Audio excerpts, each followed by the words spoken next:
अगर ये हफ्ते की बात करें तो सेंसेक्स निफ्टी दोनों ही करीब 1.5% से ऊपर, निफ्टी बैंक में भी 1.25%, इंफ्रा ले लीजिए, प्राइवेट बैंक्स ले लीजिए, ऑटो ले लीजिए, आईटी ले लीजिए, सब 1 1.25%। तो एक अच्छी परफॉर्मेंस इस हफ्ते क्लॉक हुई है। क्या इस हफ्ते में खास था, और यहाँ से अगले हफ्ता, उसका अगला हफ्ता, वो आप कैसा देखते हैं इन बेसिस ऑन दिस थिंग्स? बहुत बहुत धन्यवाद विपिन जी, आपका सभी को प्रणाम और शुभ दिन हमारे तरफ से, शुभ संध्या हमारे तरफ से, क्षमा चाहता हूँ। तो देखिए, आज शुक्रवार का दिन है और हम 25,100 के पार जा करके खड़े हैं। अब दिक्कत यह है कि पिछले कुछ हफ्तों में हम 25,000, 25,100, 25,200 तक भी गए, लेकिन वहां पर टिक नहीं पाए। कारण एक नहीं अनेक थे। ज्यादातर जो कारण थे बाजार को नीचे लाने के लिए, वो अंतर्राष्ट्रीय स्तर से जो खबरें आई उसको लेकर के है। स्थानीय मार्केट में अगर आप देखें, हमारे आंकड़े जो आए अर्थव्यवस्था के, महंगाई दर के, विकास दर के, ब्याज दरों में जो कटौती, आप सभी मापदंड में देख लीजिए, तो स्थानीय मार्केट में से ऐसे कोई नकारात्मक संकेत नहीं आए जिससे बाजार में गिरावट आई। जो भी गिरावट आई वो अंतर्राष्ट्रीय स्तर पे आई, जो खबरें हमने देखी। तो पिछले कुछ हफ्तों से हमने, और जैसे अभी अनुज भाई भी बता रहे थे, 24,500, 25,100 और 25,200, तो एक बड़ा दायरा बना है।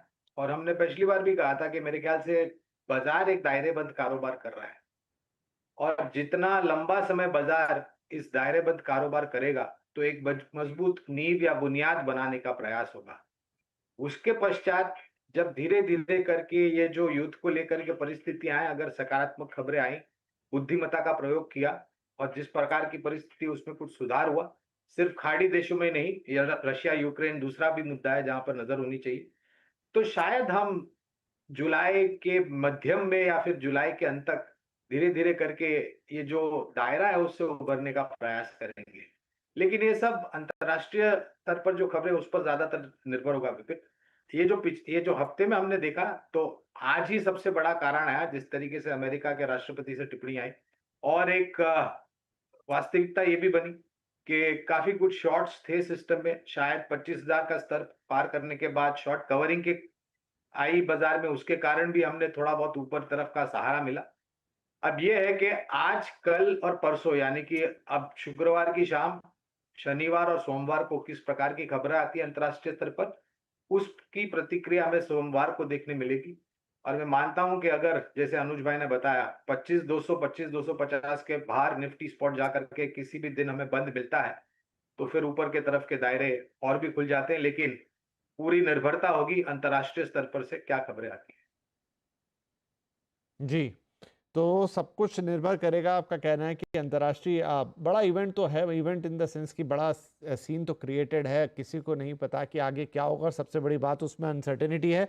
अभिषेक जी, क्या ये ही अनसर्टेनिटी जो है, यही बाजार के लिए एक थोड़ी दुगदुगी है? क्योंकि बाकी चलिए हमारे इंटरनल फैक्टर जहां से वो लगातार सिग्नल ले रहा है, जैसे अनुज जी ने कहा, सबने कहा कि हमारा बहुत कुछ है जहां हम इंटरनल सिग्नल्स पे चल रहे हैं, और वो अभी मोटा मोटा ठीक चल रहा है। अभी आप उसमें मॉनसून को और जोड़ लीजिए, कुछ और चीजें जोड़ लीजिए, आगे Q1 पे सबकी नजर अब धीरे धीरे मन में आ ही रहा होगा वो सब कुछ भी।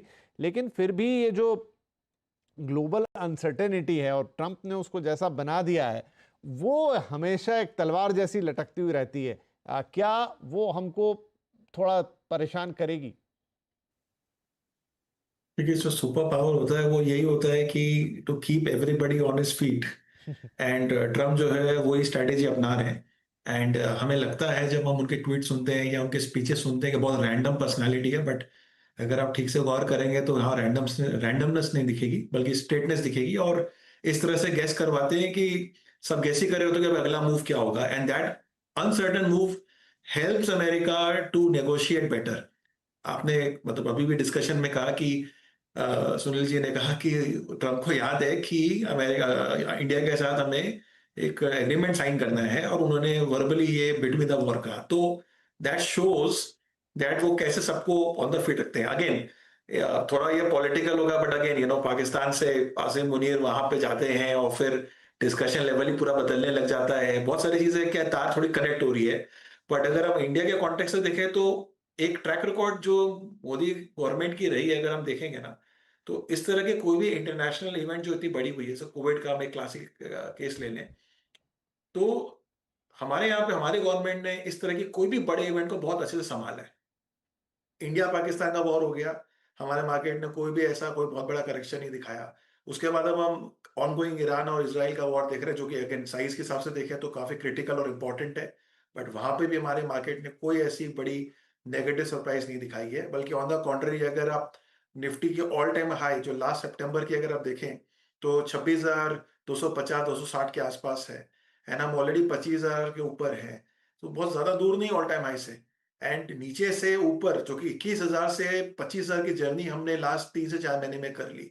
सो what I am only trying to say that हमारी डोमेस्टिकली जो एसआईपी की फ्लो आप कह लें, डोमेस्टिक में हमारे जीएसटी की कलेक्शन की बात आप कह लें, जीडीपी की ग्रोथ की बात कह लें, रेट कट की बात कर लें, ये सारे के सारे डोमेस्टिक फैक्टर जो हैं, वो हमारे फेवर में है।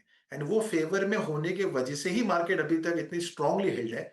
एंड मुझे लग रहा है कि ये मेंटेन होगा अनलेस अनलेस अमेरिका वॉर में आ गया, तो अमेरिका से वॉर में नहीं आएगा। हमें पता है कि और भी साइड लाइन में बड़े-बड़े देश जो हैं, जो काफ़ी बड़े हैं अपने हर तरह के इकोनॉमी के दायरे में रखते हुए, तो फिर सिचुएशन बदल जाएगी। सो मैं ये डेफ़िनेटली एग्री ज़रूर करूँगा कि यहाँ से अगर चीज़ें थोड़ी स्थिति अगर आउट ऑफ कंट्रोल होने गई, तब मार्केट का रुख बदल सकता है। अदरवाइज़ अभी तक तो मार्केट ने बहुत अच्छे से चीज़ों को सँभाला हुआ है। एंड मैं ज़्यादातर अगर ये Q4 के भी नंबर्स की हम बात कर रहे हैं, तो देखिए बहुत ज़्यादा कुछ ज़्यादा खराब नहीं आया है, अब बहुत हद तक हम मेंटेन कर रहे हैं। सो इंटरनेशनल एक्टिविटीज़ जो लास्ट 1 साल से जितनी भी चल रही होंगी कहीं पे भी, चाहे अमेरिका का स्लो डाउन हो, यूरोप के अंदर में वहाँ पे कोई भी तरह का इन्वेजन हम यूक्रेन को ले लें, we have really perform well and data is good. मेरे हिसाब से अगर हम उसको मद्देनज़र रखें, तो अभी तक कोई ऐसी बात नहीं है कि फंडामेंटली हम कहीं गलत जा रहे हैं। मेरे हिसाब से fundamentals are actually matching to where the market is right. ठीक है, चलिए तो थोड़ा अनसर्टेनिटी तो रहेगी और फिर वो ना रहे तो मार्केट को भी शायद मज़ा ना आए। तो